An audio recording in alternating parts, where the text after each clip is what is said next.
C'est sans doute le joueur le plus populaire en Angleterre actuellement. C'est le plus populaire et c'est aussi le plus aimé des journalistes. Et N'Golo Kanté est le phénomène du foot anglais cette saison.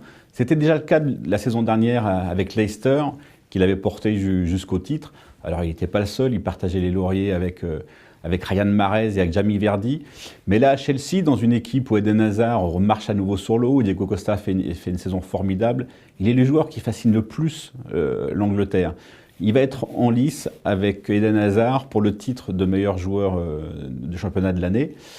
Il est tellement impressionnant avec sa manière de courir partout, de gratter tous les ballons, de rendre le jeu propre, d'avancer sur tout le monde, de tacler, d'intercepter, que certains de ses supporters ont créé ce qu'ils appellent les Kantéfacts, c'est-à-dire des faits alternatifs qui correspondent à rien, mais qui sont souvent humoristiques, comme par exemple le célèbre 70% de la surface de la Terre est couverte par l'eau et le reste est couverte par N'Golo Kanté.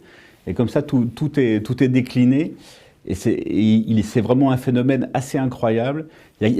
Quand on va à Stamford Bridge, le stade de Chelsea, et qu'on voit Kanté, il y a toujours quelque chose qui se passe, il y a toujours un murmure dans le public quand il va tacler, quand il remonte.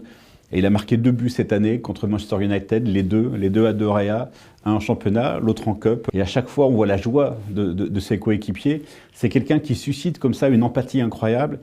Et c'est d'autant plus stupéfiant qu'il devient une star énorme du foot mondial et qu'il ne change pas. Il y a des vraies chances de penser qu'il va devenir un nouveau roi d'Angleterre, comme l'ont été dans le temps Thierry Henry, Eric Cantona et David Ginola, dans un rôle très différent, puisque lui, il va être dans le rôle du joueur silencieux, du milieu défensif, pas du tout celui qui crée l'étincelle, plutôt que celui qui éteint sans arrêt la lumière chez l'adversaire.